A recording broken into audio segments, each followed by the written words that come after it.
तक की कहानी क्या देखी थी? कहानी थी कि अंग्रेजी राज की स्थापना हो गई, अंग्रेजी राज की स्थापना हो गई और स्थापना के साथ साथ हमने देख लिया कि उसका विस्तार भी हो गया। इतनी लंबी कहानी हमारी यहां से आकर के निपट गई। लेकिन ये अंग्रेजी राज की स्थापना आखिर क्यों हो रही थी, उसका उद्देश्य क्या था? उद्देश्य बहुत साफ था कि किसी तरीके से भारत को एक उपनिवेश बनाना है। ध्यान से देखना, ये सारे $1 बिलियन कॉन्सेप्ट्स हैं। उपनिवेश की स्थापना। अब आ जाता है कॉन्सेप्ट, सर उपनिवेश क्या होता है? ठीक है, कई हमारे बच्चे पूछ रहे थे सर उपनिवेश क्या है, औपनिवेशिक क्या है। इसी सब पर आज पहले बात करेंगे कि उपनिवेश की स्थापना करनी है। पूरा जो अंग्रेजी राज है उसको बनाया ही इसीलिए जा रहा है कि भारत को उपनिवेश बनाना है। ठीक है, भारत को उपनिवेश बनाना है। अभी उपनिवेश पे बात करेंगे। लेकिन अगर ये अंग्रेजों की कहानी नहीं होती, मुगलों की कहानी होती कि मुगल राज की स्थापना और विस्तार, तो उपनिवेश कहते नहीं, तब उसको कहते साम्राज्य की स्थापना हो गई। आप मुगल साम्राज्य कहते हो, मुगल उपनिवेश नहीं कहते, है ना। मुगल साम्राज्य है, वो हमें उपनिवेश नहीं बना रहा है, वो साम्राज्य बना। आपने मध्यकालीन भारत में पढ़ा है, सब आराम से आप समझ जाएंगे। तो अभी पहला प्रश्न तो बहुत स्वाभाविक रूप से आपके अंदर जगेगा कि उपनिवेश क्या है। दूसरा प्रश्न जो आपको तुरंत सामने आ जाता है कि सर उपनिवेश क्या है, ये तो समझ गए, लेकिन साम्राज्य व उपनिवेश, ठीक है, में अंतर क्या है? इन दोनों को हम अलग अलग कैसे समझ सकते हैं कि साम्राज्य क्या है और उपनिवेश क्या है? ठीक है, इस पर भी हम लोगों को बात करनी पड़ेगी, क्योंकि ये सारे वो कॉन्सेप्ट्स हैं जो मॉडर्न इंडिया को समझने के लिए सबसे जरूरी है। ठीक है, अब इसके भी आगे हम लोग बढ़ जाएंगे। इसके आगे फिर बड़ा महत्वपूर्ण सवाल है कि उपनिवेश कितने प्रकार के होते हैं। तो हम बात करेंगे कि भाई उपनिवेश जो है वो 2 प्रकार के होते हैं। एक होगा जिसको कहेंगे बस्ती, ठीक है, या अधिवासी उपनिवेशवाद, और दूसरा होता है शोषणकारी उपनिवेशवाद। अब जब इतनी बात आज हम समझ लेंगे, अभी हम समझेंगे, अभी हमने कुछ समझा का है, अभी तो पूरा खाका बन रहा है। जितेंद्र बेटा रिफ्रेश करो, ठीक है ना। मैं अभी तुम्हारे कमेंट्स देख रहा हूं कि अभी भी ऐसे कमेंट्स आ रहे हैं, उसको रिफ्रेश करिए। क्लास चल रही है और बहुत सारे बच्चे क्लास में मौजूद हैं और पढ़ भी रहे हैं। ठीक है, इतना खाका हमने समझना है आज की क्लास में, और तब हम आगे बात करेंगे कि क्या होने जा रहा है। ठीक है, पहली महत्वपूर्ण बात, उपनिवेश क्या होता है? ठीक है, उपनिवेश क्या होता है, ये बड़ी महत्वपूर्ण बात है। तो आप ये देखिए कि एक देश है ए, ठीक है, एक देश जिसका नाम मान लो है ए, और वो देश जिसको हम कह रहे हैं वो औपनिवेशिक देश है। ठीक है, औपनिवेशिक देश है, ये देश ए है, और कोई दूसरा जो देश है वो है बी। अभी बात करेंगे, समझ जाओगे बहुत आराम से, क्योंकि इन कॉन्सेप्ट्स को बहुत अच्छे से समझ डालना है। बी, ठीक है। अब ये जो ए है, अगर हम माने ये है ब्रिटेन, तो इसको हम कहेंगे ये है मातृ देश, ठीक। और ये जो देश है यानी बी, ये है मानने के लिए भारत, और ये क्या है, ये है गुलाम देश। ठीक है, अब इस गुलाम देश को और मातृ देश को, यानी गुलाम देश भारत और मातृ देश ब्रिटेन, इनका आपस में कोई नाता नहीं है, दोनों अलग अलग है। भाई कहां ब्रिटेन है कहां भारत है, कोई संबंध नहीं है, कुछ लेना देना नहीं है।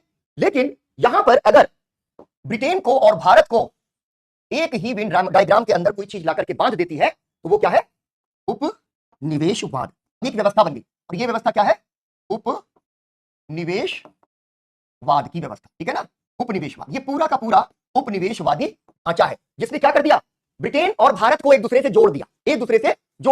और जोड़ा कैसे कि ये जो देश है धीरे धीरे सरकते सरकते मातृ देश के भीतर जाकर समाहित हो जाएगा। इस चीज को गणित की तरीके से समझ लो, ठीक है, मातृ देश की तरह ये इसके भीतर समाहित हो जाएगा। ये प्रक्रिया है कि उपनिवेशवाद ने इसको गुलाम बनाया, और गुलाम बनाने के बाद ये जो ब्रिटेन है ये ब्रिटेन हो गया, और ब्रिटेन के भीतर ही भारत समा गया।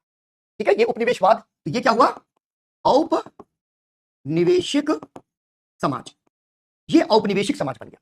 यानी ब्रिटेन जो है उसने भारत को गुलाम बना लिया और अपने ही घेरे के भीतर ले लिया, और भारत अब ब्रिटेन के हिसाब से चलेगा। और इस प्रक्रिया में क्या होगा, इस प्रक्रिया में शोषण ही शोषण होगा। शोषण, किसका शोषण करना है, भारत का शोषण करना है। कौन करेगा, ब्रिटेन करेगा। क्यों, क्योंकि उसको अपने घर में ले लिया। अब समझो, कोई बहुत बड़ा गुंडा है जो आपके शहर में बहुत दूर रहता है, ठीक है ना, एकदम दूसरे छोर पे रहता है। उसकी आदत है दूसरे के घरों पे कब्जा करना, ठीक है। और किसी व्यक्ति का घर है, किसी मोहल्ले में 4 मंजिल का 5 मंजिल का बहुत सारे उसमें फ्लैट हैं, और वो बेचारा उनको किराए विराए पर देकर के अपना मस्त जिंदगी जीता है। जैसे दिल्ली में बहुत सारे लोग जीते हैं कि अपने घर किराए पर दे दिए, लाखों रुपया उठा रहे हैं, मौजी मौज जिंदगी में, सवेरे जा रहे हैं, जिम विम कर रहे हैं, एकदम बल्ले शल्ले बना रहे हैं, लाइफ एकदम सेट है। लेकिन ये जो गुंडा है, ये आता है इनके यहाँ किराए पर घर लेने के, भैया हमको यहाँ दुकान खोलनी है आसपास, किराए पे घर दे दो। उसने किराए पे घर ले लिया। थोड़े समय के बाद वो उस मकान मालिक से झगड़ा करने लगा, झगड़ा करते करते एक दिन युद्ध किया, मारा पीटा, उसके घर पे कब्जा कर लिया। अब जो किराया वहां का मकान मालिक वसूलता था और अपने लिए यूज करता था, अपने घर के लिए यूज करता था, अपनी बिल्डिंग के मेंटेनेंस में यूज करता था, अब वो किराया इस गुंडे को जाने लगा जो अपने फायदे के लिए उसका इस्तेमाल करेगा। ठीक वही प्रक्रिया हो गई कि ये भारत में आए व्यापार करने के लिए, व्यापार करते करते झगड़े करने लगे, झगड़े करते करते यहां पर इन्होंने साम्राज्य की स्थापना कर ली और भारत बन गया इनका गुलाम। तो प्रक्रिया में क्या है? प्रक्रिया है शोषण की प्रक्रिया। ठीक है, तो अब जरा हेडिंग डालो, हेडिंग डालो अंग्रेजी राज की आर्थिक नीतियां। पहले हेडिंग डालो अंग्रेजी राज की आर्थिक नीतियां, ये मेन हेडिंग है। और ये जो मैं डायग्राम जैसा बनाता हूं, यही तुम्हारे लिए बहुत फायदेमंद है। एक बार आप टीचर से सीख गए ये कला, तो आप समझ लीजिए कि आपने बहुत बड़ी चीज सीख ली। तो ये डायग्राम तो तुमने बना ही लिया होगा, अगर नहीं बनाया है तो इसको भी 30 सेकंड्स में तुम बना लेना। ठीक, और हेडिंग डाल दो अंग्रेजी राज की आर्थिक नीतियां। नीचे मैं 30 सेकंड दे रहा हूं, ये वाला डायग्राम जल्दी जल्दी खींच डालो, जल्दी जल्दी से ये डायग्राम खींच डालो। कोमल, उपनिवेशवाद को इंग्लिश में कोलोनियलिज्म बोलते हैं बेटा। ठीक है, कोलोनियलिज्म, कोलोनियल और कोलोनियलिज्म, ठीक है, ये बोलते हैं। डायग्राम बना डाला। अब देखो पहला पॉइंट, अंग्रेजी राज की स्थापना एवं विस्तार के बाद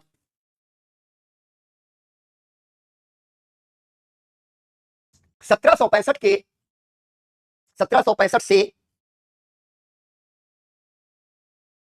भारत के आर्थिक शोषण का या भारत के आर्थिक शोषण की शुरुआत हुई, आर्थिक शोषण की शुरुआत हुई।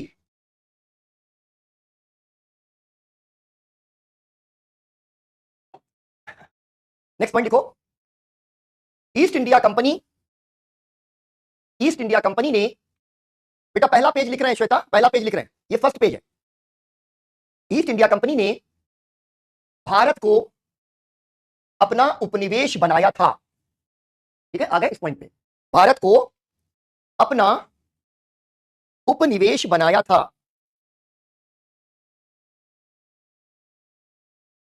और इसी के जैसे ऐसे ऐसे लिख रहे हो ना, उपनिवेश बनाया था, इसी में एक बॉक्स बनाओ, साइड का बॉक्स नहीं बनाओ, यहीं पे एक ऐसे बॉक्स बना के उसके अंदर लिखो। अभी नीचे वाला बॉक्स बंद मत करना, तीन तरफ से बॉर्डर बनाओ, उपनिवेश। ठीक है, ऐसे हेडिंग डालो, उसके अंदर बॉक्स बना के हेडिंग डालो उपनिवेश। उपनिवेशवाद, ठीक है, उपनिवेशवाद हेडिंग डालो। उपनिवेशवाद वह प्रक्रिया है जिसके तहत कोई एक राष्ट्र, यहां पर हम देख रहे हैं ना ब्रिटेन, जिसके तहत कोई एक राष्ट्र किसी दूसरे राष्ट्र या क्षेत्र पर, यानी बी, ठीक है, किसी दूसरे राष्ट्र या क्षेत्र पर अधिकार स्थापित कर ले। ये देखो, देख रहे हो, ठीक है ना, अधिकार स्थापित कर वहां की जनता और संसाधनों को, वहां की जनता और संसाधनों को अपने आर्थिक, राजनीतिक और सामाजिक सांस्कृतिक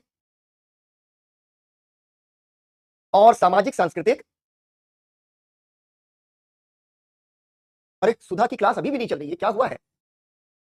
देखो भाई, मतलब हमारी जो टीम है, टेक्निकल टीम को एक बार देखो आप, क्योंकि एक दो बच्चे हैं जो कह रहे हैं उनकी क्लास नहीं चल रही है। जब हितों के लिए नियंत्रित एवं शोषित करता है, नियंत्रित एवं शोषित करता है। क्या किया? धीरे धीरे उपनिवेशवाद ने ब्रिटेन और भारत के बीच में एक संपर्क बना दिया, और वो संपर्क कहां आया? पूरा इधर आकर के एक जो बड़ा घेरा था, यानी जो ब्रिटेन का घेरा था, धीरे धीरे उसके अंदर भारत को समाहित कर दिया, यानी भारत अब ब्रिटेन की अर्थव्यवस्था का हिस्सा बन गया, और यही औपनिवेशिक समाज बन गया। ठीक है ना?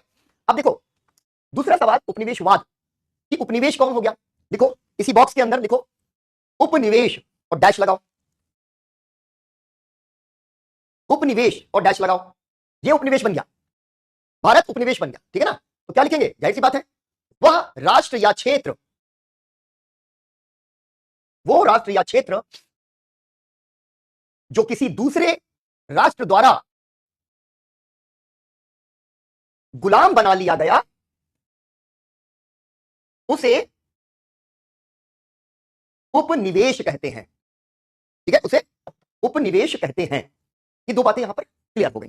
तीसरा सवाल आता है कि ये जो उपनिवेश बनने या बनाने की प्रक्रिया है, ये प्रक्रिया क्या कहलाती है? यही औपनिवेशिक प्रक्रिया है। ठीक है ना? औपनिवेशिक राज, औपनिवेशिक हित, औपनिवेशिक शोषण, औपनिवेशिक समाज, औपनिवेशिक नीति।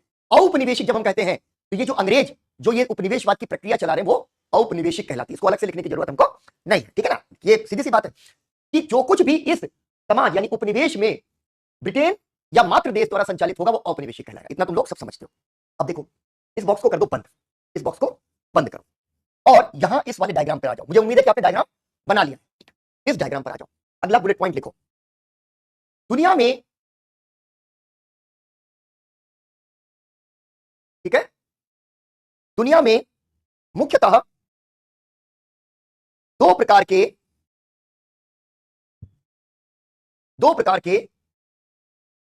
उपनिवेश, दो प्रकार के उपनिवेश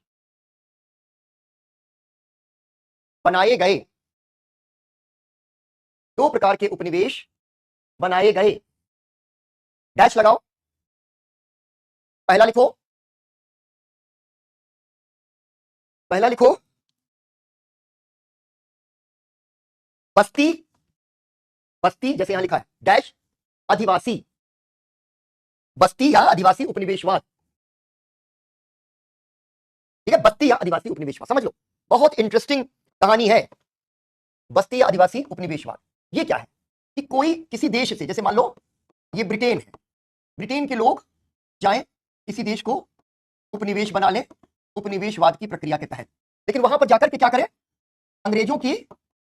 अंग्रेज वहां रहने लग जाए, वहां के निवासी हो जाए, यानी कि इसको कह सकते हैं अधिवास, यानी वहीं पर वास करने लग जाए, अधिवास करने लगे। ये क्या हो गया, अधिवास यहां पर करने लग गए, यानी वहीं पर रुक गए, वहीं पर रहने लग गए।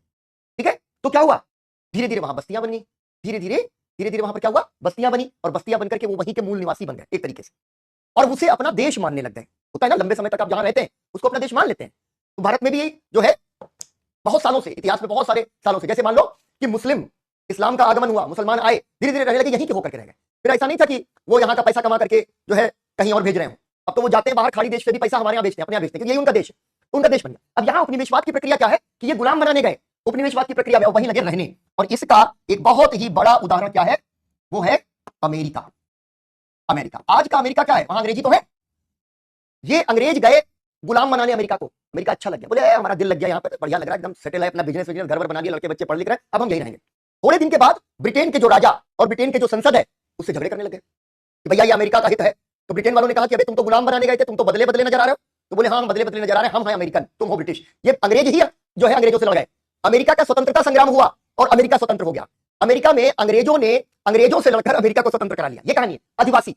दूसरा उदाहरण आप देखते हैं दक्षिणी अफ्रीका, जहां आकर के ब्रिटेन के लोग बस गए, आदिवासी जो है उपनिवेशवाद। दूसरा क्या है, दूसरा है कि है ये ब्रिटेन गया और जाकर के उपनिवेशवाद की प्रक्रिया में इसने गुलाम बना लिया। ठीक है, और गुलाम बना करके वहां पर बसे नहीं। ठीक है, केवल एक उद्देश्य है, अधिकाधिक शोषण, अधिकाधिक शोषण।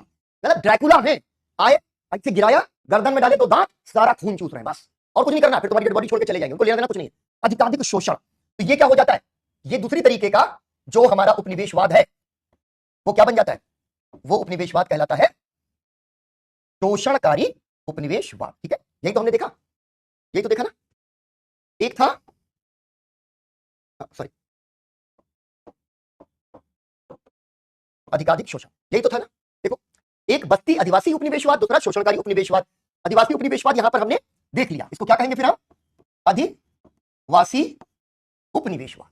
और ये वाला जहां शोषण ही शोषण करना है, जाकर के बसना नहीं है, वो क्या है, शोषणकारी उपनिवेशवाद। कोई कहे कि सर अंग्रेज तो आए, भारत में बस्ती बनाई, कहां बनाई? अंग्रेजों के जो सिविल सर्वेंट होते थे, कर्मचारी होते थे ईस्ट इंडिया कंपनी के, बाद में अंग्रेजी क्राउन के इतना बड़ा तंत्र बना लिया था ना, तो कुछ अंग्रेज भी आते थे। पहले तो बहुत अंग्रेज आते थे, बाद में थोड़े अंग्रेज आते थे, उनके सैनिक अफसर होते थे। ये सारे के सारे भारत के शहरों में आकर के एक बस्ती बना लेते थे। ये बात तो सच है। बस्ती क्या होती थी, सिविल लाइंस, किसके किसके शहर में सिविल लाइन है? जरा लिखो। सिविल लाइंस, दिल्ली में सिविल लाइन है, लखनऊ में सिविल लाइन है, मेरे शहर लखीमपुर खीरी में सिविल लाइन है, ठीक है ना, हर जगह, बरेली में सिविल लाइन है। हर एक शहर में आज भी आपको एक बस्ती मिल जाएगी जिसका नाम सिविल लाइन है। सिविल लाइन क्या होता था? सिविल, सभ्य। सभ्य कौन है? अंग्रेज है। हम लोग पैदाइशी असभ्य लोग है ना, भारतीय लोग, ये अंग्रेज मानते थे। अंग्रेज कहते थे कि ये सब भूरे और काले लोग असभ्य हैं, हम सभ्य हैं। बरेली में है, बिल्कुल है सिविल लाइंस। तो सिविल लाइंस अंग्रेजों की वो बस्ती होती थी जहां उनके अधिकारी आते थे, लेकिन जैसे ही उनका टर्म खत्म हुआ, टेन्योर खत्म हुआ, वहां चले गए, वापस कहां चले गए? ब्रिटेन। क्यों? क्योंकि यहां बसने नहीं आए हैं, नौकरी करने आए हैं भाई, नौकरी किए वापस चले गए। तो सिविल लाइन में डीएम का बंगला, एसपी का बंगला, ठीक है ना, घुड़साल, जहां पर कि उनके घोड़े रखे जाते थे, छोटी छोटी जो है बैरकें सैनिकों के रहने के लिए, घर, बाजार, रेस्टोरेंट, क्लब, जहां डांस वांस करेंगे, दारू सारू पियेंगे जाके अंग्रेज शाम को, है ना, ये सिविल लाइन हुआ करता। अंग्रेजों के दिमाग से कभी भी यूरोप नहीं निकला। तुम्हारा इतिहास है क्या? तुम्हारे आसपास दिख रहा है, केवल मुझे तुम्हें देखना सिखा देना है। जयपुर में भी है, हर जगह सिविल लाइन। जयपुर में रेजिडेंट हुआ करता था, जयपुर सीधे तौर पर अंग्रेजों का गुलाम नहीं था, ठीक है। गुड मॉर्निंग बेटा। तो अंग्रेज ठंडे प्रदेश से आए, उनको ठंड अच्छी लगती है, तो ठंडी जगह रहना चाहते। अब यहां क्या देखो आके, दिल्ली की सर्दी, उस पर तो गाने बन गए, तो दिल्ली की गर्मी पे गाना बनना चाहिए, दिल्ली की गर्मी भी बड़ी भयंकर है। अंग्रेज कैसे जिए? तो भारत में अंग्रेज पहाड़ की तरफ चले गए और पहाड़ों में उन्होंने हिल स्टेशंस ढूंढे, बढ़िया बढ़िया लोकेशन।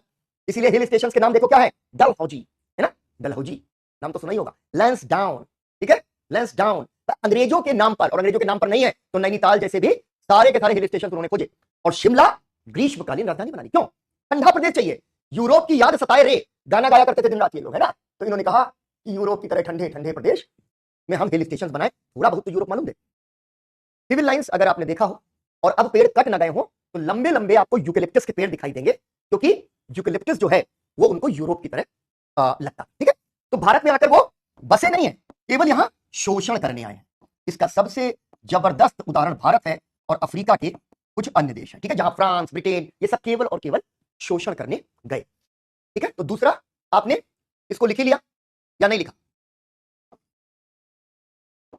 ये मैंने अभी लिखवाया है कि नहीं लिखवाया है? आदिवासी उपनिवेशवाद, हाँ अब लिखो, नहीं लिखवाया तो पहली हेडिंग डालो, आदिवासी उपनिवेशवाद। दो प्रकार के उपनिवेश पाए जाते हैं, डैश, क्या डैश करके लिखा? आदिवासी उपनिवेशवाद पहली हेडिंग है। ऐसे देश जहां गुलाम बनाने वाले, ऐसे देश जहां गुलाम बनाने वाले देश के लोग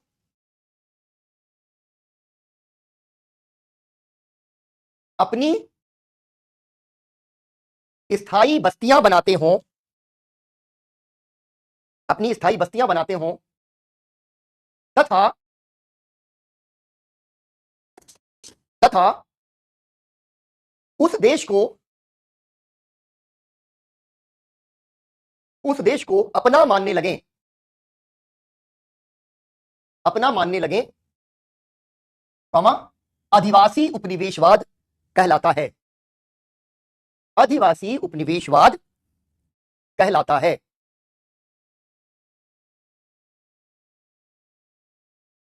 फिर इसमें अगली सब हेडिंग, इसमें आगे लिख लो, जैसे जैसे अमेरिका, जैसे अमेरिका व दक्षिण अफ्रीका, ये दोनों एग्जांपल समझ ही गए तुम लोग। अगली सब हेडिंग डालो, अगली सब हेडिंग डालो, शोषणकारी उपनिवेशवाद, शोषणकारी उपनिवेशवाद। ऐसे गुलाम देश, ऐसे गुलाम देश जहां गुलाम बनाने वाले, जहां गुलाम बनाने वाले देश का उद्देश्य, देश का उद्देश्य सिर्फ और सिर्फ शोषण करना हो, सिर्फ और सिर्फ शोषण करना हो, उसे शोषणकारी उपनिवेशवाद कहते हैं, शोषणकारी उपनिवेशवाद कहते हैं। जैसे भारत, जैसे भारत एवं अफ्रीका के देश, ये उदाहरण है। लैटिन अमेरिका में भी इसके उदाहरण आपको मिल जाएंगे, एशिया के अन्य देशों में भी मिल जाएंगे। तो उदाहरण के तौर पर भारत और अफ्रीका के देश। ठीक है, ये बात समझ में आ गई, इतना एकदम क्लियर हो गया ना, बढ़िया से क्लियर हो गया। आज तक जो उलझे थे उपनिवेश, उपनिवेशवाद, उपनिवेशी क्या होता है, प्रक्रिया क्या है, कितने प्रकार का होता है, सब निपट गया आज। ठीक है, तो यहां से आगे बढ़ गए हम लोग। अब आ जाता है कि आखिर कहते हैं हम ब्रिटिश साम्राज्य और कभी कहते हैं ब्रिटिश उपनिवेशवाद। तो साम्राज्य और उपनिवेशवाद में क्या अंतर है कंसेप्चुअली, इस चीज को हम लोग यहां पर देखते हुए चलते हैं। ठीक है, ये हो गया साम्राज्य या साम्राज्यवाद, ये हो गया उपनिवेशवाद। ये दो अलग अलग टर्म्स है जो आपको फ्रीक्वेंटली जो है मिल जाते हैं, जिसका यूज किया जाता है और आपको लगता है कि सही क्या है और गलत क्या है। देखो, साम्राज्य जो है क्या है, बहुत ज्यादा नहीं उलझना है हमें बहुत सारी परिभाषाओं में, एकदम हम इसकी परिभाषा लिखनी। इतिहास और पॉलिटिकल साइंस में एक बेसिक डिफरेंस है, इतिहास ज्यादा परिभाषाओं में नहीं उलझाता। पॉलिटिकल साइंस में या पॉलिटी में, जिनका PSIR का ऑप्शनल होगा बेटा, अमेरिका के अफ्रीका के भीतर दक्षिण अफ्रीका, वो आदिवासी नहीं अधिवासी, यानी जहां अंग्रेज जाकर बस गए और थोड़े दिनों के बाद वहां पर रहने लग गए और फिर उन्होंने कहा कि हमें वापस ब्रिटेन नहीं जाना, हम यहीं रहेंगे। तो वहां पर क्या था, आदिवासी उपनिवेशवाद। दक्षिण अफ्रीका एक देश अफ्रीका का, लेकिन अफ्रीका के बहुत सारे देश, घाना, हैती, मोजाम्बिक, ठीक है, तमाम सारे देशों को उन्होंने सिर्फ और सिर्फ शोषण के लिए गुलाम बनाया। तो बिल्कुल सही पॉइंट है श्वेता, दोनों तरह का है, दक्षिण अफ्रीका में आदिवासी, अन्य जगहों पर शोषण करना। तो जो साम्राज्यवाद है उसके डेफिनेशंस में नहीं जाना, केवल ये समझना है कि जैसे साम्राज्यवाद का अर्थ हुआ राजनीतिक नियंत्रण, राजनीतिक नियंत्रण, बिल्कुल आराम से, जैसे समझ रहे हो मुगल साम्राज्य, मुगलों ने अपना साम्राज्य बनाया और भारत के इतने बड़े इलाके को, औरंगजेब आते आते दक्षिण भारत की जो लोअर टिप है, जो प्रायद्वीप है हमारा, उतना छोटा सा हिस्सा अगर नीचे का छोड़ दो तो बाकी पूरा का पूरा देश मुगल साम्राज्य का हिस्सा बन गया। पूरा का पूरा भारतीय उपमहाद्वीप ब्रिटिश मुगल साम्राज्य का हिस्सा बन गया। लेकिन मुगल साम्राज्य ने क्या किया, फिर राजनीतिक नियंत्रण किया और राजनीतिक नियंत्रण से ही, ठीक है ना, आर्थिक नियंत्रण प्राप्त कर लिया, आर्थिक नियंत्रण प्राप्त कर लिया। लेकिन एक महत्वपूर्ण चीज यहां पर ध्यान देने वाली है, क्या ध्यान देने वाली चीज है कि भारत का आर्थिक शोषण किसी अन्य देश के हित में नहीं किया। यह बात ही आपको समझ लेनी है, इसको समझ लोगे तो अंग्रेज क्यों बुरे हैं और हम अंग्रेजों को विदेशी क्यों मानते हैं, गलत क्यों मानते हैं, समझ में आ जाएगा। मुगल हैं या उसके पहले भारत के और साम्राज्य हैं, दुनिया के अन्य साम्राज्य भी, शक्तिशाली राजा हो गया, पास पड़ोस के सब छोटे छोटे राजाओं को जीत लिया, क्या किया, राजनीतिक नियंत्रण। अब राजनीतिक नियंत्रण हो गया तो हो गया आर्थिक नियंत्रण। भाई पहले जो किसी एक राजा को टैक्स जाता था वो अब मुगल साम्राज्य को जा रहा है, ठीक है, टैक्स मुगल साम्राज्य को जा रहा है। टैक्स के नाम बदल सकते हैं, कुछ टैक्स बढ़ सकते हैं, किसानों को कितना लगान देना होगा, 2 गुना लगान देना होगा कि नहीं देना होगा, वो बढ़ सकता है, लेकिन आर्थिक नियंत्रण कर लिया। लेकिन जो पैसा उन्होंने कमाया वो फिर भारत के होके रह गए। एक बार तुर्क आए, अफगान आए, मुगल आए, उन्होंने ये नहीं कहा कि हम तो वहां पैदा हुए थे फरगना के पास तो हम अपना पैसा अफगानिस्तान भेज रहे हैं, नहीं, जो पैसा उन्होंने यहां पर कर के रूप में लिया, लूट के रूप में लिया, भेंट के रूप में लिया, वो यही खर्च कर दिया, इसी देश में लग गया, चाहे जैसे भी लगा हो। यहां का पैसा सोख कर उन्होंने अपने जो है देशों में नहीं भेजा, जहां से वो आए थे, उनको भूल गए, बोले अरे छोड़ो यार ये देश तो बहुत ही बढ़िया हमको लग रहा है, यहीं रहेंगे एकदम बढ़िया फरदा, यहीं जिंदगी जीनी हमको। तो एक ये बात हो गई। लेकिन उपनिवेशवाद में क्या होता है कि यहां पर भी राजनीतिक नियंत्रण होता है, ठीक है, जाहिर सी बात है राजनीतिक नियंत्रण तो हो गई होगा, ठीक है, राजनीतिक नियंत्रण यहां पर स्थापित होगा ही। लेकिन राजनीतिक नियंत्रण के साथ में जो एक चीज आ जाती है जो उपनिवेशवाद को बुरा बनाती है, वो क्या है कि जैसे इसको लिख लें, जैसे भारत में ब्रिटिश उपनिवेशवाद, ठीक है, भारत में ब्रिटिश उपनिवेशवाद, ये क्या कर रहे हैं, ये गड़बड़ ये कर रहे हैं कि यहां पर आर्थिक नियंत्रण और आर्थिक शोषण दो चीजें एक साथ कर रहे हैं। आर्थिक शोषण के लिए आर्थिक नियंत्रण, ठीक है ना, इसका ध्यान रखना, आर्थिक शोषण के लिए आर्थिक नियंत्रण की स्थापना कर रहे हैं। और इसी का परिणाम क्या है कि भारत का शोषण,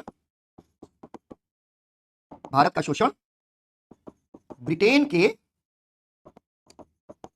हितों के लिए, यानी ब्रिटेन का जिसमें फायदा हो उसके लिए भारत का शोषण किया जाएगा। ये मूल फर्क आपको साम्राज्यवाद और उपनिवेशवाद का समझ लेना चाहिए। तो एक तरीके से साम्राज्यवाद जो है वो बड़ी संकल्पना है, यानी ये है हमारा साम्राज्यवाद, और साम्राज्यवाद की एक जो फॉर्म है वो हम कह सकते हैं कि उपनिवेशवाद है। ठीक है, उपनिवेशवाद है, यानी उपनिवेशवाद भी एक प्रकार का साम्राज्यवाद है, इसलिए कभी साम्राज्यवाद कह देते हैं, कभी उपनिवेशवाद कह देते हैं, लेकिन उपनिवेशवाद का चरित्र भिन्न है। आ गया ना मजा, समझ में आ गया ना यहां पर कि एक बार अगर आपने इन मूल संकल्पनाओं को देख लिया तो फिर आप समझिए कि सब कुछ आ गया आपको। ठीक है, अब जरा लिखो, एक हेडिंग डालो, साम्राज्यवाद तथा उपनिवेशवाद, ये हेडिंग बना दो, साम्राज्यवाद तथा उपनिवेशवाद। हेडिंग बनाई, पहला बुलेट पॉइंट लिखो। ये डायग्राम तो तुम खींच ले रहे होगे, नहीं खींचा है तो मैं 30 सेकंड तुमको दे रहा हूं, थोड़ा सा ज्यादा ले लो, 30-40 सेकंड्स। इस डायग्राम को तुम लोग अभी यहां पर साम्राज्यवाद को एक बार और समझा दें। हाँ ठीक है, हमेशा समझा देता हूं। साम्राज्यवाद का मतलब क्या हुआ कि एक बड़े शासक ने, एक बड़े राजा ने किसी दूसरे राज्य पर हमला किया, राजनीतिक नियंत्रण स्थापित कर लिया। जैसे मुगल साम्राज्य, अगर मुगल साम्राज्य ने जाकर के किसी दूसरे छोटे राज्य को अपने राज्य में मिला लिया तो वहां राजनीतिक नियंत्रण हो गया। राजनीतिक नियंत्रण होगा यानी कि वहां पर टैक्स जो है वसूलने का अधिकार किसके पास आ गया मुगलों के पास, तो टैक्स उनको मिलने लग गया, पहले किसी दूसरे शासक को मिलता था, तो आर्थिक नियंत्रण मिल गया। लेकिन मुगलों ने भारत का आर्थिक शोषण किसी दूसरे देश के हित में नहीं किया। यह साम्राज्यवाद है, मतलब साम्राज्यवाद के भीतर यह भी संभव है, जैसे मध्यकालीन साम्राज्यवाद हुआ करते थे। लेकिन जब उपनिवेशवाद आ गया तो उपनिवेशवाद में एक फर्क यहां पे आया कि आर्थिक नियंत्रण किस लिए कर रहे हैं, उस देश के आर्थिक शोषण के लिए, और शोषण करके अपने देश का फायदा, भारत का नुकसान, भारत जाए भाड़ चूल्हे में, ब्रिटेन का फायदा होता रहना चाहिए। ठीक है ना, तो अब हेडिंग डालो, पहले ये लिख लो जरा, 30 सेकंड के अंदर, 40 सेकंड के अंदर ये डायग्राम खींच दो, फिर आगे बढ़ते।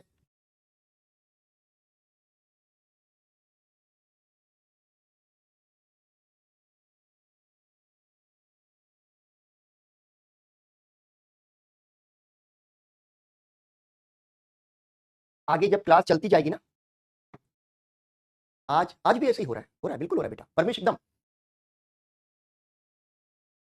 कार्ल मार्क्स का आर्थिक नीति 3 चरणों में कैसे जोड़कर उसको लिख सकते हैं। 3 चरण कौन से, कार्ल मार्क्स के नहीं है। तो भारत के संदर्भ में अगर तुम कह रहे हो व्यापारिक पूंजीवाद, वाणिज्यिक पूंजीवाद वगैरह, औद्योगिक पूंजीवाद के संदर्भ में, तो वो अलग है, वो कार्ल मार्क्स का दिया हुआ क्लासिफिकेशन नहीं है, उस पर बात करेंगे। ठीक है, अगर तुम जो हिस्टोरिकल मटेरियलिज्म की बात कर रहे हो, यानी ऐतिहासिक जो है यथार्थवाद की, वो अलग है, वो थोड़ा विचलन हो जाएगा, वो ऑप्शनल में मजा आता है पढ़ने में, है ना। यहाँ पे पढ़ने में उसकी जरूरत नहीं है, ठीक है ना, उसकी जरूरत नहीं। बहुत अच्छा, मतलब ज्ञानेश मैं देखता हूँ तुम रजनी पामदत्त आरपीडी की जो किताब है इंडिया टुडे, उसको भी तुम देख रहे हो, पढ़ रहे हो, बहुत बढ़िया, ऑप्शनल ले लो तुम, तुम्हारा इंटरेस्ट है हिस्ट्री के अंदर और बड़ा स्ट्रॉन्ग इंटरेस्ट है। मैं और भी देखता हूँ बच्चों को, जैसे निसार को देखता हूँ, वो भी लगातार कुछ ना कुछ ऐसे कमेंट्स करता रहता है। ठीक है, चलो अच्छा, अब लिखो, साम्राज्यवाद, साम्राज्यवाद कंचन क्या लिख रही हो बेटा? मेरा अटेम्प्ट 26 में है और मेरा बैच दिसंबर में खत्म हो रहा है, तो साथ में पढ़ाई, इसको थोड़ा पूरा लिखना। अच्छा सामने से हटे, चलो भाई हटिए सामने से, लो रोशन कह रहा सामने से हटिए सर, चलो जल्दी से बनाओ। बेहद जरूरी क्लास है ये, कॉन्सेप्ट की क्लास, कॉन्सेप्ट की कॉन्सेप्ट खोलना है, इसको खोल दिया ना, उसके बाद तुम मेंस के लिए तुमको इतनी आसानी होने वाली है आगे पूरी मॉडर्न इंडिया समझने में और वर्ल्ड हिस्ट्री समझने में बड़ी आसानी होने वाली है। और जब इतना समझ जाओगे तो ऐसे लिखते समय बड़ा मजा आएगा तुमको। चलो अब लिखो, साम्राज्यवाद, साम्राज्यवाद प्राचीन एवं मध्यकाल से, साम्राज्यवाद प्राचीन एवं मध्यकाल से प्रचलित अवधारणा है। जैसे जैसे रोमन साम्राज्य, मौर्य साम्राज्य आदि, मौर्य साम्राज्य, मुगल साम्राज्य लिख दो, जैसे रोमन साम्राज्य, मौर्य साम्राज्य, मुगल साम्राज्य आदि।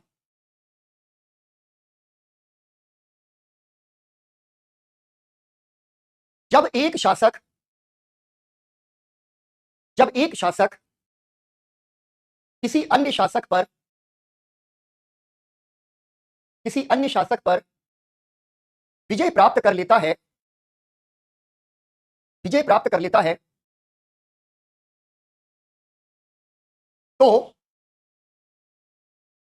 उसका राजनीतिक नियंत्रण, उसका राजनीतिक नियंत्रण स्थापित हो जाता है।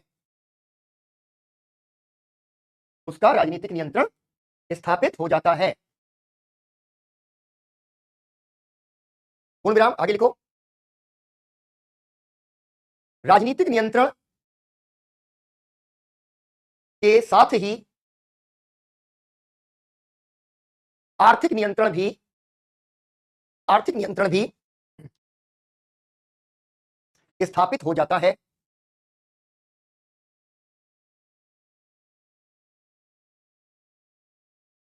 ये कॉन्सेप्ट बेटा केवल बाहरी लोगों के संदर्भ में है। बाहरी लोगों के संदर्भ में मतलब जो जिन्होंने आके हमें गुलाम बनाया उन्हीं के संदर्भ में है, ठीक है ना। अर्चना, कौन कौन से चैप्टर इंपॉर्टेंट है ये सबसे आखिर में बताऊंगा। बढ़िया कोमल, बहुत ही बढ़िया। अच्छा, हिस्ट्री पढ़कर यूट्यूब पर हिस्ट्री की कहानी सुनने में बहुत अच्छा लगता है। सुजीत, बहुत बढ़िया। सुजीत, मेरी कला है, मैं पूरे पढ़ाना क्लास के अंदर तो जो एक चीज है, पूरे देश में कम से कम 150 जो है ना ऐसे लेक्चर्स मेरे इसीलिए ऑर्गेनाइज किए गए हैं कि मैं कहानी बहुत अच्छी समझा देता हूँ। हिस्ट्री कहानी की तरह समझ में आ जाती है, और इसीलिए पता नहीं कितने लोगों ने मेरी वजह से हिस्ट्री पढ़नी शुरू कर दिया।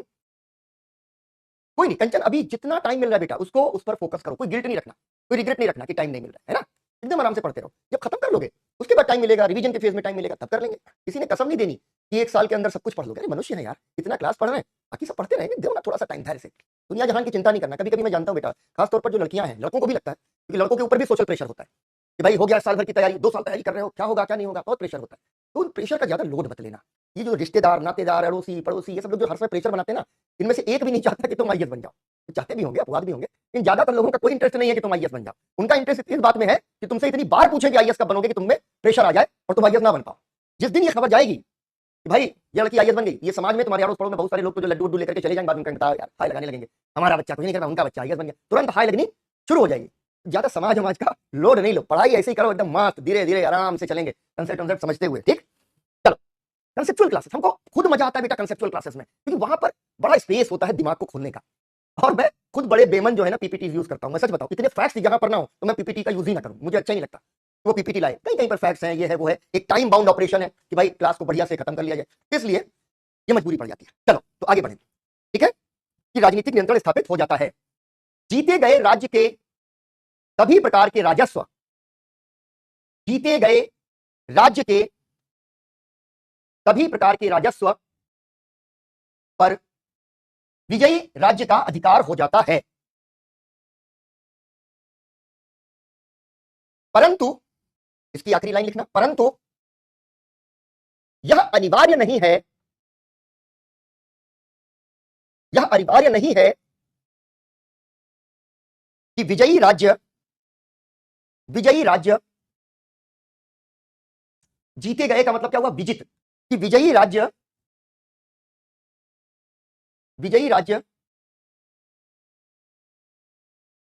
विजित राज्य की अर्थव्यवस्था का शोषण,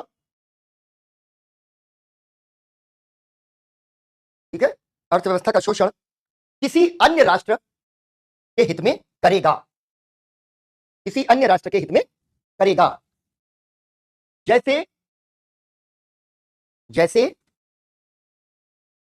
मौर्य अथवा मुगल साम्राज्य। कोई विदेशी साम्राज्य लंबे समय तक रहा नहीं, कुषाण भी आए तो यहीं बस गए, शक आए यहीं बस गए, पल्लव आए यहीं बस गए, ठीक है, सब यहीं आके बस जाते हैं। इंडिया एक ऐसी जगह है ना जिसको कहते हैं कि मेल्टिंग पॉट है। जो आता है ना फिर उसका मन करता है यहीं रह जाए यार। हम अपनी अच्छाइयों की वजह से दुनिया में जाने जाते हैं। दुनिया में आश्चर्य इस बात का है, जो अभी तुमने ज्ञानेश लिखा कि ये भेदभाव का मामला था कि भारत की जलवायु ऐसी है कि यहाँ लोकतंत्र नहीं रह पाता। हमने दुनिया का सबसे खूबसूरत लोकतंत्र बना दिया। इतने धर्म, इतनी भाषाएं, इतनी क्षेत्रीय विविधताएं, इतनी संस्कृतियां, इतनी खान पान, ठीक है ना, इतनी पूजा पद्धतियां, इतनी दार्शनिक पद्धतियां, ठीक है, सब कुछ इतना विविध होने के बावजूद हम एक साथ रहते हैं। झगड़ा वगड़ा कर लेते हैं थोड़ा बहुत, फिर उसके बाद हमारे यहाँ अवध में कहावत कही जाती है कि 100 जूता खाओ तमाशा घुस घुस देखो। तो हमारे यहाँ है क्या कि हम लोग झगड़ा वगड़ा कर लेते हैं, मारपीट कर लेते हैं, उसके बाद फिर से तमाशा देखने के लिए साथ में बैठ जाते हैं। ये हमारी स्ट्रेंथ है, ठीक है ना। इसको बेटा बाद में ज्ञानेश, ये सारे विवाद यहाँ जीएस की क्लास में नहीं होंगे, ये इसका उद्देश्य अलग है, ठीक है। तुम थोड़ा सा, तुम लोग अच्छी ऑप्शनल की पढ़ाई कर रहे हो या ऑप्शनल के दृष्टिकोण से कर रहे हो, तो ये डिबेट सारी यहाँ करेंगे तो बाकी बच्चों के लाभ के लिए नहीं है, ठीक है। तो क्या हुआ, ये वाला पॉइंट हो गया। अब इसमें आगे लिखो, जबकि अगले पॉइंट में लिखना, जबकि उपनिवेशवाद में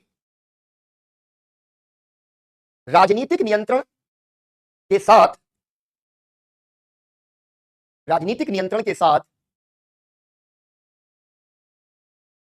आर्थिक नियंत्रण का उद्देश्य या आर्थिक नियंत्रण का एकमात्र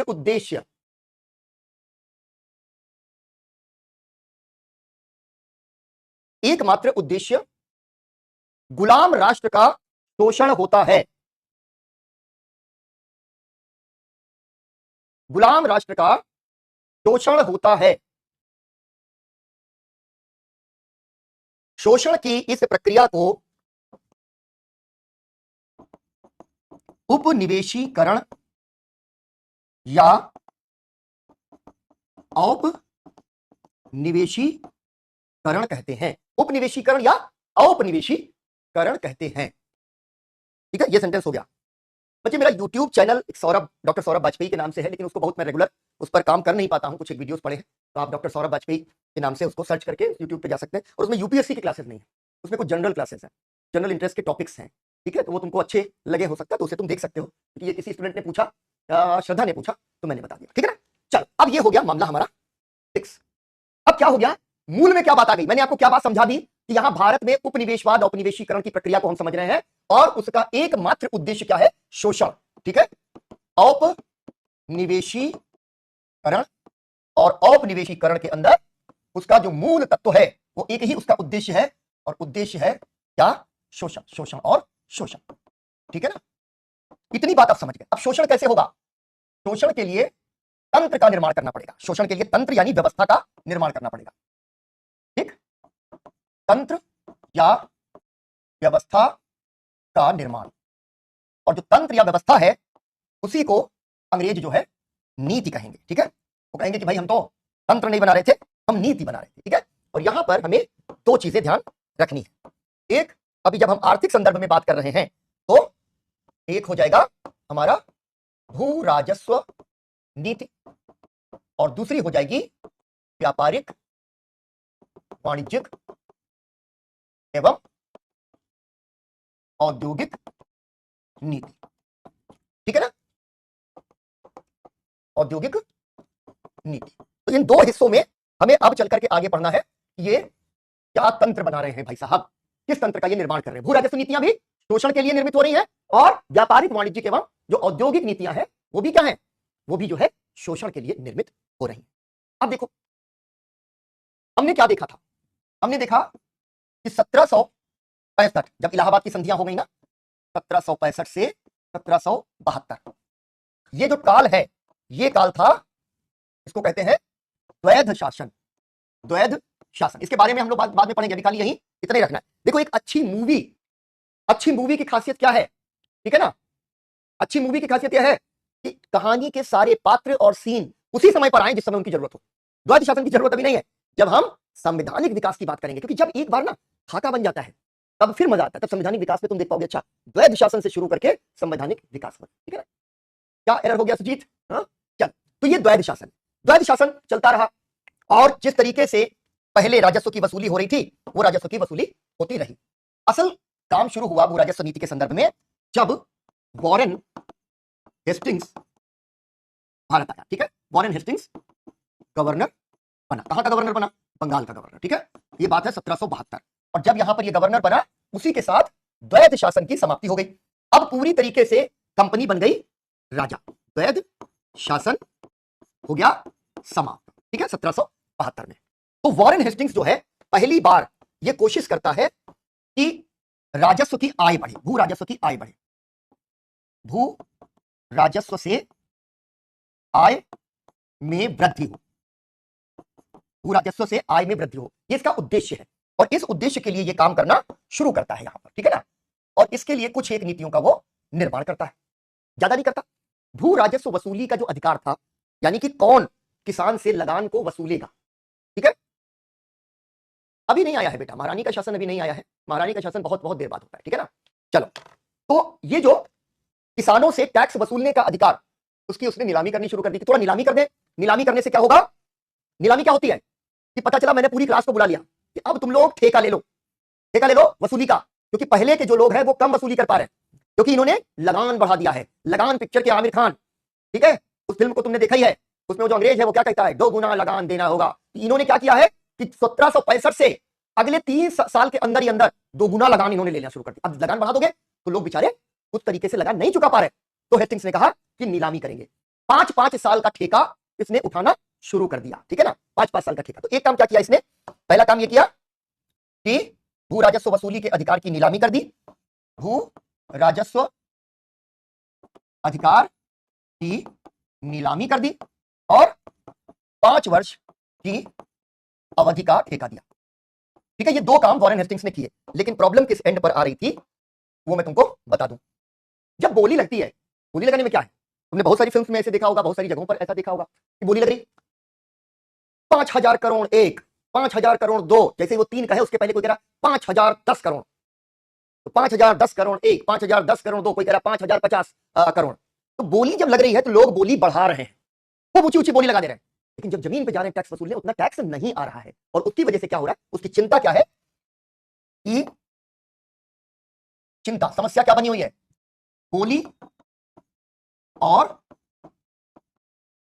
वसूली में बड़ा अंतर आ रहा है, बोली ज्यादा लगा दी और वसूली उतनी हो नहीं पा रही है। ये एक बड़ा संकट हेस्टिंग्स के सामने है। जरा लिखो, अब लिखो, वॉरेन हेस्टिंग्स के समय, हेडिंग डालो, वॉरेन हेस्टिंग्स के समय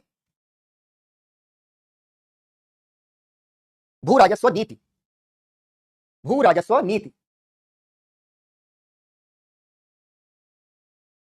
पहला बुलेट पॉइंट 1765 में 1772 में वॉरेन हेस्टिंग्स के बंगाल का गवर्नर जनरल बनते ही, बंगाल का गवर्नर जनरल बनते ही द्वैध शासन समाप्त हो गया। बिल्कुल कंसेप्चुअल क्लासेस हैं, तुम लोग इधर उधर की बातें जरा कम करो, मौज कम करो, ठीक है ना। हाँ बिल्कुल सही गणेश। रंजना क्लास तो चली रही है बेटा, हिमांशी की क्लास चल रही है, पता नहीं हिमांशी है क्लास में, नहीं हिमांशी हो अगर तो लिख दो, रंजना को तुम्हारी चिंता है, ठीक है। हिमांशी लिखो कि तुम क्लास में हो, या कि शोषण की प्रक्रिया को अच्छे से समझ लो, ठीक, कि वास्तविक अब कंपनी ही बंगाल की वास्तविक शासक बनी। हेस्टिंग्स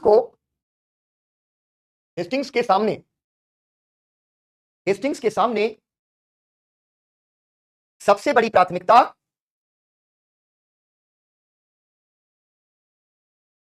भू राजस्व को बढ़ाना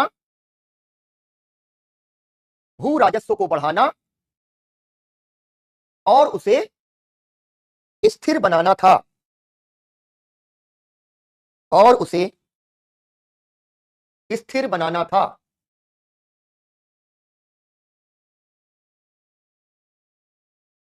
पूर्ण विराम। इसलिए उसने भू राजस्व अधिकारों की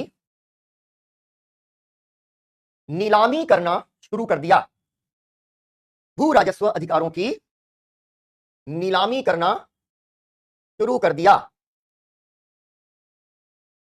और साथ ही भू राजस्व निर्धारण की अवधि 5 वर्ष कर दी, 5 वर्ष की अवधि कर दी। परंतु भू राजस्व की बोली, यानी कि बड़ी बड़ी बोली लगा दी, जो मैंने समझाया, भू राजस्व की बोली और वास्तविक वसूली में बड़ा अंतर बना रहा। अब जरा देखो, कहानी पहुंच गई है इंटरेस्टिंग टर्न पर, ठीक है। हम लोग जानते हैं कि 3 तरीके के बंदोबस्त व्यवस्थाएं आई, ठीक है ना। इसके बाद 3 तरीके की जो है भू राजस्व नीतियां अंग्रेजों ने भारत में लागू की, ठीक है, भू राजस्व नीतियां बनाई। ये जो भू राजस्व नीतियां हैं वो 3 है जिनके बारे में हम पढ़ते हैं, ठीक है।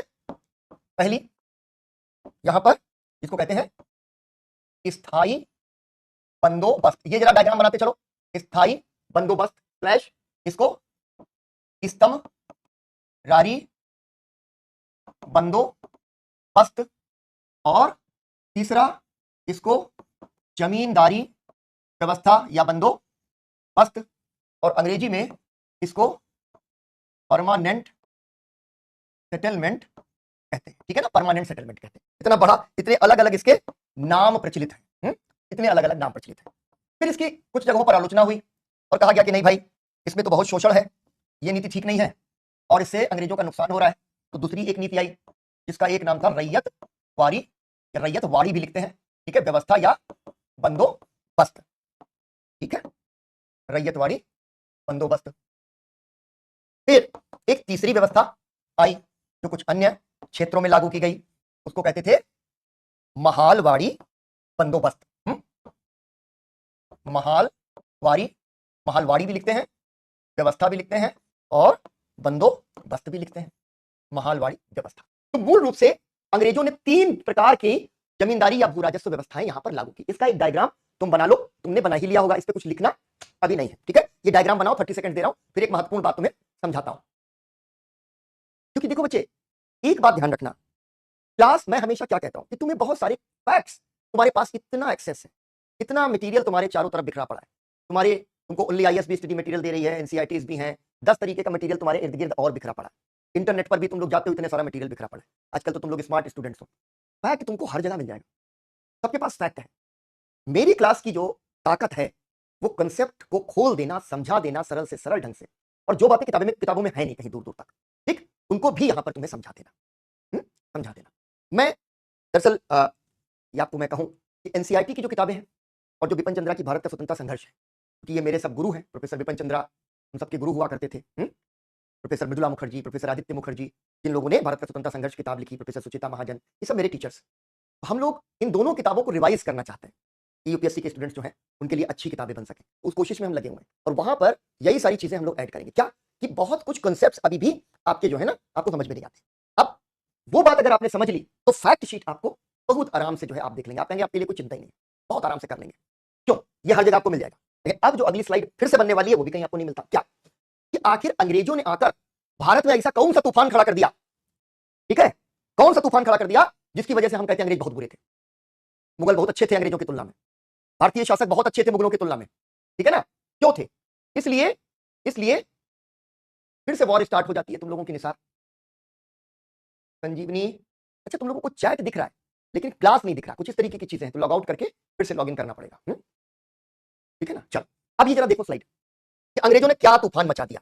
देखो भाई, ऐसा है कि एक है भारतीय व्यवस्था, कि अंग्रेजों के आने से पूर्व भारतीय व्यवस्था क्या है, ठीक है। अंग्रेजों के पूर्व भारतीय भू राजस्व व्यवस्था, ये नहीं समझ पाते हैं तो लगता है कि पता नहीं अंग्रेजों ने ऐसा कौन सा अनोखा काम किया, या अगर आप पढ़ते भी हैं तो भी ऐसा जो है ठीक से समझ में नहीं आ पाता कि इसमें कौन सा अनोखा काम हो गया। ये व्यवस्था क्या है? टैक्स क्या होता है? टैक्स वसूलना किसका अधिकार है? टैक्स की वसूली है राज्य का अधिकार। राज्य, तुम क्या बनोगे? पापा मैं बड़ा होकर के डिप्टी कलेक्टर बनूंगा, और कलेक्टर का मतलब संग्राहक होता है। संग्रह किस चीज का करना है? कर का संग्रह करना है बच्चा, ठीक है ना। यही तो यूपीएससी ड्रीम है, कर का संग्रह करना है। प्राथमिक जिम्मेदारी आपकी, ठीक है, जो है बाकी सब कुछ चलता रहेगा। किसी जिले के भीतर जो राजस्व की व्यवस्था है वो आज भी आपकी प्राथमिक जिम्मेदारी है, उसको वसूलना, ठीक है। तो पापा मैं बड़ा होकर डिप्टी कलेक्टर क्यों बनूंगा? इसलिए बनूंगा क्योंकि मुझे भू राजस्व की वसूली करनी है, ठीक है। तो यहां पर क्या है, व्यवस्था क्या है? हमने क्या बोला कि ये तरीके का समझौता है। कर व्यवस्था एक समझौता है, इसको ध्यान से समझ लेना। कर व्यवस्था एक समझौता है, इसका मतलब क्या हुआ कि भैया कोई ना कोई समझौता इसके बीच में निहित है, कि दो लोगों के बीच में समझौता होगा। समझौता, भारतीय व्यवस्था में समझौता क्या हो रहा है? यहां दो पार्टी हैं, एक है राज्य, पहला समझौता राज्य, और दूसरा है, दूसरा नीचे एंड पर किसान, नीचे के एंड पे किसान।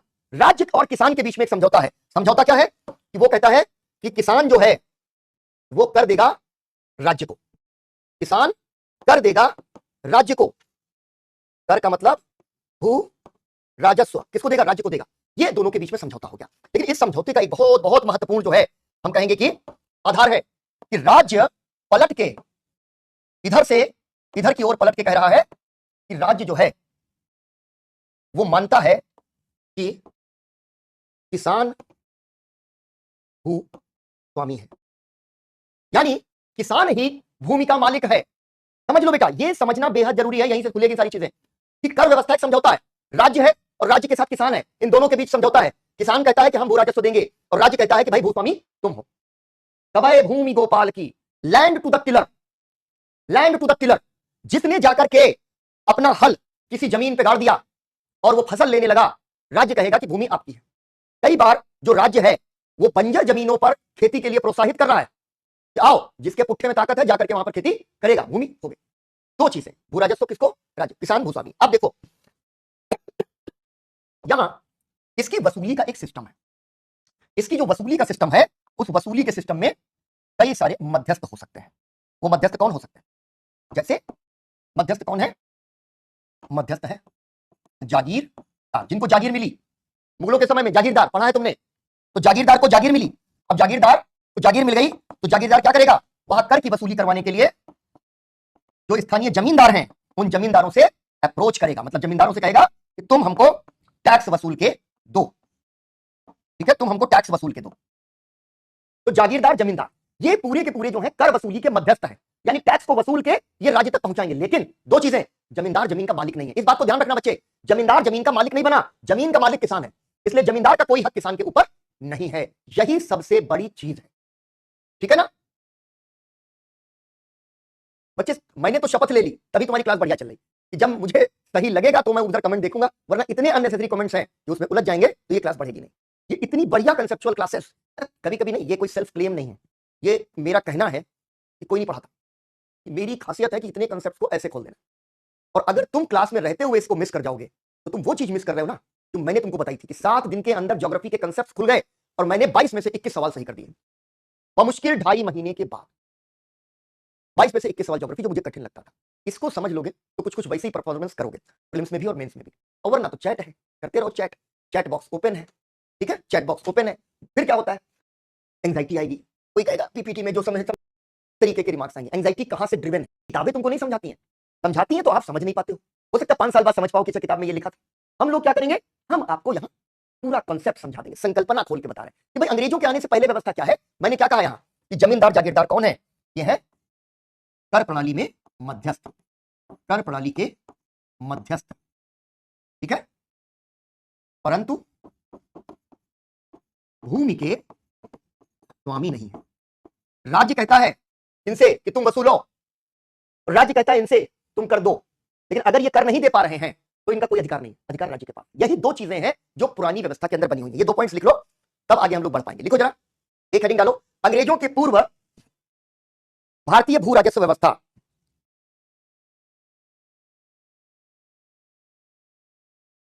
देखो मैं तुम्हें बता दूं एक चीज, इस हेडिंग को डाल दो, फिर एक चीज बता दूं कि स्टूडेंट्स, तमाम हमारे स्टूडेंट्स कहते हैं कि सर ये आपकी क्लास के जो नोट्स हैं, उसके डायग्राम्स, उसकी हेडिंग्स, उसके नोट्स, ये जब हम अपने उन दोस्तों से कंपेयर करते हैं जो ओनली आईएएस के अलावा किसी दूसरे कोचिंग इंस्टीट्यूट से पढ़ाई कर रहे हैं, तो वो बच्चे आश्चर्यचकित हो जाते हैं, कहते हैं कि अरे इतनी सुंदर तरीके से इतने बढ़िया इलाबोरेटिव नोट्स हमारे यहाँ नहीं बने। उनके क्या है, फैक्ट दे दिए, बस फैक्ट भर दिए, कंसेप्ट नहीं खुला। फायदा उठा लो, ठीक है, इन क्लासेस का फोकस यहीं पे रखो, इधर इधर जो है। हाँ बेटा ज्ञानेश, ये उसके पहले की बात है। वह तो अंग्रेजों के पूर्व भारतीय भू राजस्व व्यवस्था, लिखो हेडिंग डालो, कर व्यवस्था, कर व्यवस्था। ये डायग्राम तो बना डाला होगा, मैं बार बार कह रहा हूं डायग्राम बना डाला करो। कौन सा एग्जाम है आकाश? वो एग्जाम है तुम्हारा, लिखो बेटा एक बार। कर व्यवस्था राज्य और किसान के बीच, कर व्यवस्था राज्य और किसान के बीच एक समझौता है। बढ़िया काजल, ठीक है, एक समझौता है जिसमें राज्य किसान को, इसमें आकाश बाका क्या है, बीए के, हाँ ये चैप्टर है बेटा, जिसमें राज्य किसान को भूमि का वास्तविक मालिक मानता है और किसान, अच्छा बीए का कितने बजे से है आकाश? 5 मिनट और पढ़ेंगे बस, है ना, इससे ज्यादा नहीं पढ़ेंगे, 5 मिनट में खत्म करेंगे। बदले में किसान राज्य को, ये किसी चैप्टर का है, हाँ हाँ निसार चैप्टर का ही है। बदले में किसान राज्य को उपज पर निर्धारित कर देता है। नेक्स्ट पॉइंट, कर वसूलने की प्रणाली में बस तो 5 मिनट आकाश, 5 मिनट के बाद इसको खत्म करेंगे, है ना। कर वसूलने की प्रणाली में जागीरदार 12:30 से है, बस 5 मिनट। जागीरदार और जमींदार जैसे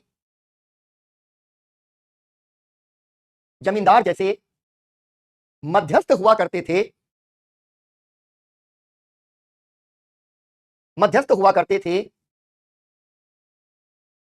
परंतु उनका भूमि पर कोई स्वामित्व नहीं होता था। बिल्कुल, अनाज धन दोनों तरीके से कर होता था, ठीक है ज्ञानेश। परंतु उनका भूमि पर कोई स्वामित्व नहीं होता था। अंग्रेजों ने, आखिरी इसमें लिखो पॉइंट, अंग्रेजों ने कर की, भू राजस्व की इस भारतीय व्यवस्था को,